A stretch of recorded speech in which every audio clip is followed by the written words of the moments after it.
விஜய், காவேரி, அம்மு யாருக்கெல்லாம் ரொம்பவே பிடிக்கும்? இவங்களோட நடிப்பு ரொம்பவே சூப்பரா, எதார்த்தமா இருக்குது. ரியலா அப்படின்னு நீங்களும் நினைச்சீங்கன்னா, மறக்காம இந்த வீடியோவுக்கு லைக் போட்டு தெரிவிங்க. அன்பு உறவுகளே, மகாநதியில அடுத்து என்னெல்லாம் சுவாரஸ்யமான விஷயங்கள்லாம் நடக்க போகுதுன்னு ப்ரிடிக்ஷன் பார்க்கலாம் வாங்க. உண்மை தெரிஞ்சதுக்கு அப்புறம் அம்முனால காவேரியை விட்டு பிரிஞ்சு இருக்கவே முடியல. வீட்டுக்கு வந்த காவேரி ரொம்பவே ஹாப்பியாக இருக்கிறாங்க. இதை பார்த்த சாரதாமாவுக்கும் கங்காவுக்குமே விஷயம் தெரிய வருது. அம்மு இன்னைக்கு காவேரி கிட்ட பேசிட்டா போல, அதனால தான் காவேரி சந்தோஷமாக இருக்கிறா அப்படின்னு சொல்லிட்டு. இன்னொரு பக்கம் வீட்டுக்கு வந்ததுமே அம்மு பார்த்தீங்கன்னா ஸ்கூலில் நடந்த விஷயத்தெல்லாம் வந்து சொல்கிறாங்க. இன்னைக்கு நான் என் அம்மா கையால் சாப்பிட்டேனே, எனக்கு என் அம்மாவே ஊட்டி விட்டாங்க அப்படிலாம் வந்து சொல்லும்போது இங்கே விஜய் தாத்தாக்கெல்லாம் ரொம்பவே ஷாக்காக இருக்குது. நீங்கள் எதுவும் என்னை நினச்சி பயப்படாதீங்க, அம்மா கிட்ட நான் எந்த உண்மையுமே சொல்ல மாட்டேன், எனக்கு கை வலிக்குது, என்னால் சாப்பிட முடியல அப்படின்னு சொல்லிட்டு சொல்லவுமே அம்மாவே அவங்க கையால் எனக்கு ஊட்டி விட்டாங்க, எல்லாம் என்னோட பிளான் தான் அப்படின்னு சொல்லிட்டு ரொம்பவே சூப்பர் பேசுகிறாங்க அம்மு. நம்ம விஜய்க்கு ரொம்பவே ஆச்சரியமாக தான் இருக்குது. அப்படியே அவங்க அம்மாவும் மாதிரியே இருக்கிறா இந்த அம்மு, எல்லாமும் அவள் பண்ணுற மாதிரி தான் இருக்குது அப்படின்னு சொல்லிட்டு சந்தோஷப்பட்டுக்கிறாரு. நெக்ஸ்ட்டு நம்ம அம்மு வந்து ரூமுக்கு போகிறாங்க. ரூமுக்கு போயிட்டு சடனாக அம்மு வந்து சேட் ஆகிடுறாங்க. நம்ம விஜயுமே போயிட்டு அம்முவை பார்க்குறாங்க. என்னமோ இவ்வளோ நேரம் செம்ம ஹாப்பியாக இருந்தேன், இப்போ சடனாக இப்படி சோகமாயிட்ட, என்ன ரீசன் அப்படின்னு சொல்லிட்டு கேட்கும்போது, என்ன அம்மாவை பார்க்குறதுக்கு கூட்டிகிட்டு போகிறீங்களாப்பா அப்படின்னு சொல்லிட்டு கேட்கவுமே இங்கே விஜய்க்கு ஒன்றுமே புரியலை. என்னமோ இப்படியெல்லாம் பண்ணுற நீனு, நான் தான் சொல்லியிருக்கிறேன்ல, உன் அம்மாவை விட்டு நீ கொஞ்சம் தள்ளி இருக்கிறது தான் நல்லது அப்படின்னு சொல்லிட்டு சொல்லும்போது, நான் எந்த உண்மையுமே அவங்கக்கிட்ட சொல்ல மாட்டேன், ஆனால் எனக்கு உண்மை தெரிஞ்சதுக்கப்புறம் அவங்க கூட இருக்கணும் அப்படின்னு சொல்லிட்டு தான்ப்பா ரொம்பவே தோணுது, ப்ளீஸ்ப்பா போகலாம், என்னை கூட்டிகிட்டு போங்க அப்படின்னு சொல்லிட்டு நம்ம அம்மு ரொம்பவே ரெக்வெஸ்ட் பண்ணி கேட்கவும், நம்ம விஜயுமே சரி இப்போ என்ன உன் அம்மாவை பார்க்கணும் அவ்வளோதானே, நான் கூட்டிகிட்டு போகிறேன் அப்படின்னு சொல்லிட்டு நம்ம விஜய் சொல்லவுமே அம்மு அப்படியே சந்தோஷத்தில் துள்ளி குதிக்கிறாங்க. அப்புறம் நம்ம அம்முவும் விஜயும் பார்த்தீங்கன்னா கிளம்புறாங்க காவேரியோட வீட்டுக்கு. காவேரியுமே அந்த டைமில் அம்முவை நினச்சி தான் திங்க் பண்ணிகிட்டு இருக்கிறாங்க. அம்மு இன்னைக்கு இருந்த மாதிரியே எப்போதுமே ஹாப்பியாகவே இருக்கணும், என்னமோ அம்முக்கிட்ட மட்டும் ஏதோ ஒரு ஸ்பெஷலாக நமக்கு வந்து ஒரு பாண்டிங் வந்து உருவாகுது, அது ஏன் என்னன்னு நம்மளுக்கே ஒன்றும் புரியலையே. சாரதா, கங்கா எல்லாருமே வந்து இங்கே ஹாலில் தான் உட்காந்துருக்குறாங்க. நம்ம விஜய், அம்மு வரவுமே இங்கே யாழினிக்கு அப்படியே செம ஹாப்பியாக போயிடுது. வேகமாக ஓடி போயிட்டு அம்மு அப்படின்னு சொல்லிட்டு வந்து ஹக் பண்ணுறாங்க. அப்புறம் ரூமை விட்டு நம்ம காவேரியுமே வெளியே வராங்க. அம்முவை பார்த்ததுமே நம்ம காவேரிக்கும் பயங்கர சந்தோஷமாக இருக்குது. அம்முவை தூக்கி அப்படியே காவேரி வந்து கொஞ்சுறாங்க. அம்முவுமே அவங்களோட அம்மாவுக்கு முத்தம் கொடுக்க அப்படின்னு சொல்லிட்டு அவங்களுமே நல்லாவே கொஞ்சம் தான் செய்கிறாங்க.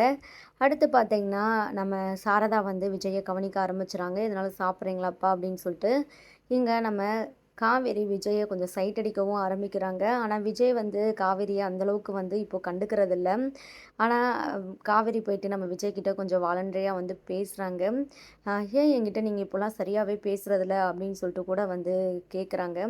எதுக்குங்க என்னால் நீங்கள் தேவையில்லாமல் டென்ஷன் ஆகிட்டு கோவப்பட்டுட்டு இருக்க, அதனால தான் உங்ககிட்ட நான் டிஸ்டன்ஸ் மெயின்டைன் பண்ணிகிட்ருக்கிறேன், என்னை கண்டாலே உங்களுக்கு பிடிக்காது, இப்படியே இருந்துக்கிறதாங்க நல்லது அப்படின்னு வந்து சொல்லும்போது, இதுக்கு முன்னாடி கொஞ்சம் ஓவராக தான் உங்ககிட்ட நான் நடந்துக்கிட்டேன், அதுக்கு ரொம்பவே சாரி, ஆனால் நர்மதா விஷயத்தில் நீங்கள் பண்ண ஹெல்ப்பு ரொம்பவே பெரிய விஷயந்தான் எங்களுக்கு, உங்களோட உண்மையான கேரக்டரை அப்போ நான் நல்லாவே புரிஞ்சுக்கிட்டேன், இனி எப்போதும் போல் நம்ம பேசிக்கலாம், நம்ம ஃப்ரெண்ட்ஸாக இருக்கலாமே, அது ரொம்பவே சூப்பராக இருக்கும் அப்படின்னு சொல்லிட்டு வந்து நம்ம காவேரி வந்து சொல்கிறாங்க. ஆனால் விஜய் இருந்துக்கிட்டு கொஞ்சம் ஓவராக தான் பண்ணுறாரு. இல்லை இல்லை பரவாயில்ல, நம்ம இப்படியே வந்து டிஸ்டன்ஸ் மெயின்டைன் பண்ணுறது தான் நல்லது, கொஞ்சம் அட்வான்டேஜ் எடுத்து நான் வந்து உங்ககிட்ட பேசிட்டேன்னா அது தேவையில்லாத பிரச்சனை தான், பரவாயில்லங்க இருக்கட்டும், நீங்கள் அம்முக்கிட்டேயே நல்லா கேரிங்காக இருங்க, என்கிட்டலாம் எந்த கேரிங்குமே காட்ட வேணாம் அப்படின்னு சொல்லிட்டு விஜய் வந்து சொல்கிறாரு. இங்கே நம்ம காவேரி கொஞ்சம் அப்செட் ஆகிடுறாங்க, என்ன இவர் ரொம்பவே ஓவராக தான் பண்ணுறாரு அப்படின்ட்டு. அடுத்து நம்ம விஜய் இருந்துக்கிட்டு அம்முவை வந்து கூப்பிட்றாங்க. சரி அம்மு, டைம் ஆகிடுச்சுல, நம்ம கிளம்பலாமா அப்படின்னு சொல்லிட்டு சொல்லும்போது இங்கே அம்மு அப்படியே வந்து திரு திருன்னு முழிச்சிட்ருக்குறாங்க. அம்முவுக்கு விஜயோட வீட்டுக்கு போகிறதுக்கே துளியளவு கூட விருப்பமே இல்லை.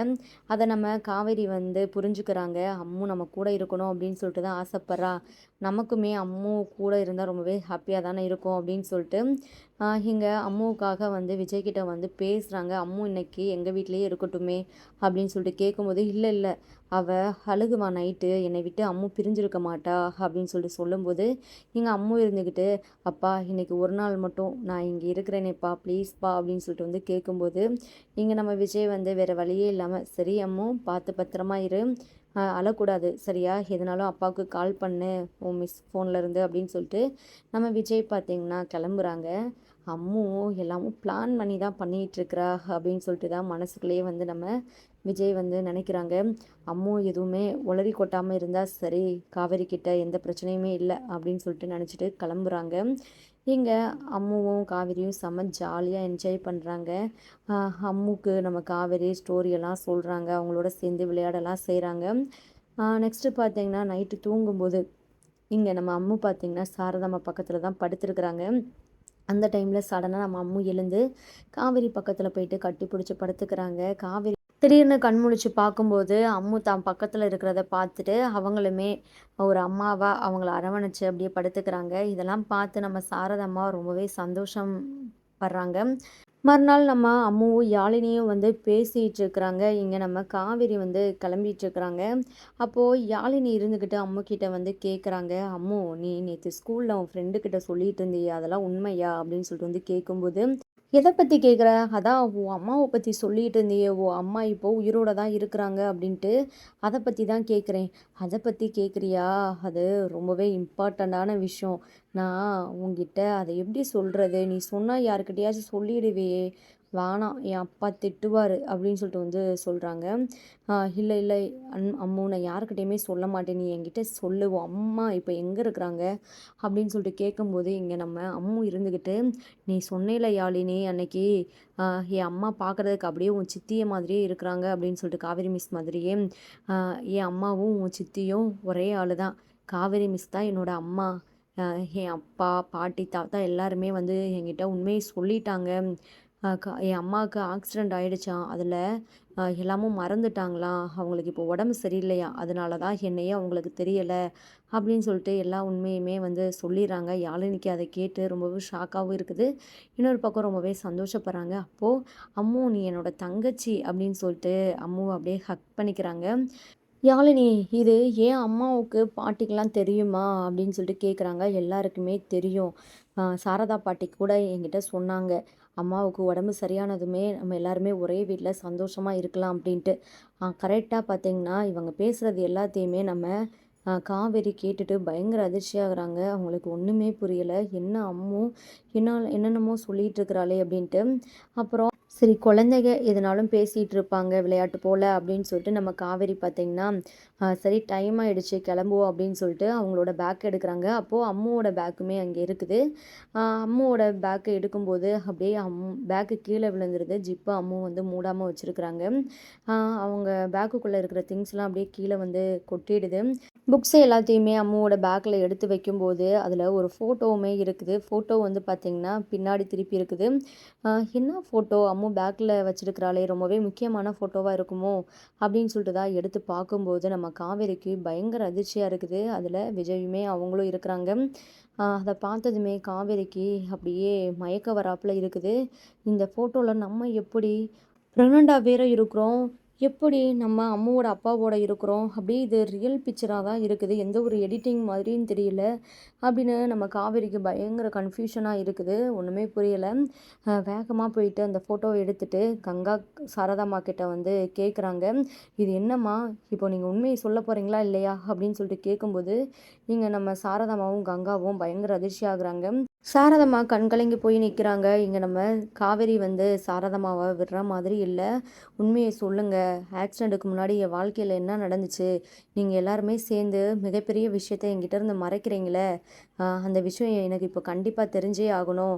எப்படி நான் அம்முவோட அப்பா கூட இருக்கிறேன் சேர்ந்து இந்த ஃபோட்டோவில், அதுவும் நான் மாசமாக வேற இருக்கிறேன், எனக்கு ஒன்றுமே புரியலை, அப்படி எனக்கு தலை ரொம்ப வலிக்குது, தயவு செஞ்சு என் வாழ்க்கையில் அப்படி என்ன தான் நடந்துச்சு, எதையுமே மறைக்காமல் இப்போ எல்லாத்தையுமே என்கிட்ட சொல்லுங்க அப்படின்னு சொல்லிட்டு வந்து கேட்கும்போது நம்ம சாரதா கங்கா வந்து விஷயத்த வந்து சொல்கிறாங்க. அம்முவுமே அந்த டைமில் அங்கே தான் இருக்கிறாங்க.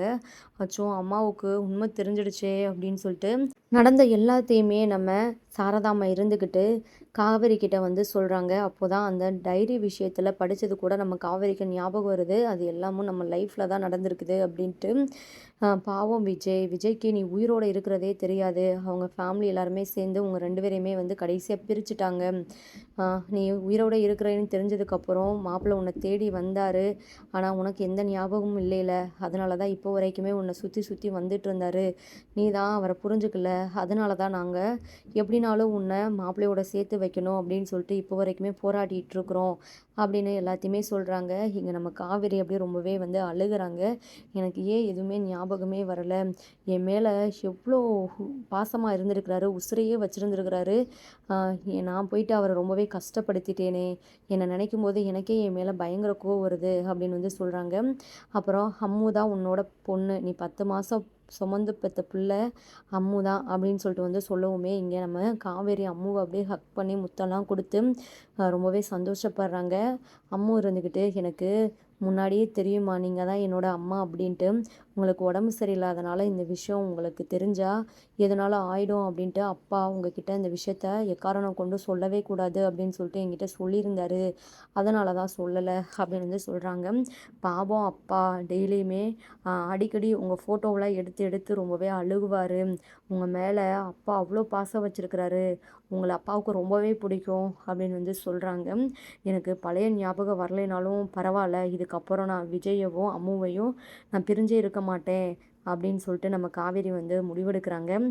நம்ம காவேரி பார்த்திங்கன்னா விஜயை வந்து கால் பண்ணி உடனே வீட்டுக்கு கிளம்பி வர சொல்கிறாங்க. விஜய்க்கு ஒன்றுமே புரியல. என்ன காவேரி ரொம்பவே அழுதுகிட்டு பேசுகிறாளே, என்னவா இருக்கும்? ஒருவேளை அம்மு எதுவும் உண்மையை சொல்லிட்டாளா அப்படின்னு சொல்லிட்டு தான் பயந்துக்கிட்டு வராங்க. நம்ம விஜய் வந்ததுமே காவேரி அழுதுகிட்டு வேகமாக கட்டி பிடிக்கிறாங்க. அப்புறம் சந்தோஷத்தில் நம்ம காவேரிக்கு என்ன பண்ணுறதுனே தெரியல. விஜயை அப்படியே தூக்கிடுறாங்க. இங்கே இதை பார்த்து நம்ம சாரதா, கங்கா எல்லாருக்குமே பயங்கர ஒரு சந்தோஷமாக தான் இருக்குது. அத பார்த்துட்டு அம்மு அப்படியே கிளாப் பண்ணுறாங்க. சூப்பர்! என் அப்பாவும் அம்மாவும் சேர்ந்துட்டாங்க. இனி நாங்கள் எல்லாம் ஒன்றா இருக்க போகிறோம் அப்படின்ட்டு யாழினியும் அம்முவும் அப்படியே ஹக் பண்ணிக்கிறாங்க. உண்மையாகவே ரொம்பவே சூப்பரான ஒரு விஷயங்கள்லாம் அடுத்து அப்கமிங்கில் வரப்போகுது. நம்ம வெயிட் பண்ணி பார்க்கலாம். தேங்க் யூ ஃபார் வாட்சிங்.